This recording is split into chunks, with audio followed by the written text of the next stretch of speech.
હા, હવે આપણે કાલે જે છે કાલે છે ને, હા, કાલે આપણે જે ઝિયારત કરી કે જેમને ખિલાફત આપવામાં આવી એ એમનું જે જગ્યાએ મકાનાત હતું ત્યાં એમના નામની મસ્જિદ બનાવવામાં આવી. એટલે કાલે આપણે ગયા હતા ત્યારે આપણે મૌલા અલી શેરે ખુદા જે છે એમના નામની મસ્જિદ જે જોઈ આપણે કે ત્યાં મૌલા અલી શેરે ખુદા જે છે એમનું ઘર હતું, મકાનાત હતું મદીના શરીફની અંદર. એ ક્યાં રહેતા હતા?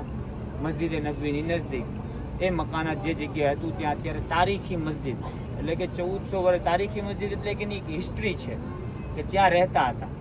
એ જ રીતને અબુ બકર સિદ્દીક રદિયલ્લાહુ તાલા અન્હુ જે છે એ જે છે તમારી પાછળ જે અત્યારે મકાનાત મસ્જિદ જે છે આ જગ્યાએ જે છે અબુ બકર સિદ્દીક રદિયલ્લાહુ તાલા અન્હુ જે છે એ રહેતા હતા.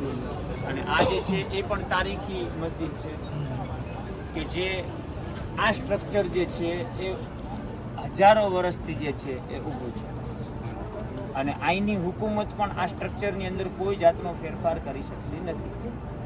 કદાચ જે કાંઈ વરસાદના પાણીના લીધે કે બીજી રીતને કોઈ બી કારણસર એ જો પડી જાય છે તો એને પાછું એવી ને એવી રીતને જે છે એ ઊભું રાખવામાં આવે છે.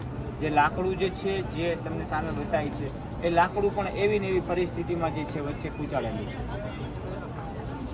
અને આ જે મસ્જિદ જે છે એ મગરિબ બાદ ખોલવામાં આવે છે. તો કદાચ તમારે અંદર ઝિયારત માટે જવું હોય તો તમે જઈ શકો છો. અને આપણે આ જે મસ્જિદ જે છે જો મસ્જિદ નબવીથી તમે આવતા હો તો 310 નંબરના ગેટથી તમે થોડુંક ચાલશો 25 થી 50 મીટર એટલે આ જે છે મસ્જિદ તમારી સામે આવી જશે. અબુ બકર સિદ્દીક રદિયલ્લાહુ તાલા અન્હુ જે છે મદીનામાં જે જગ્યાએ રહેતા હતા એમના નામની મસ્જિદ અહીંયા બનાવવામાં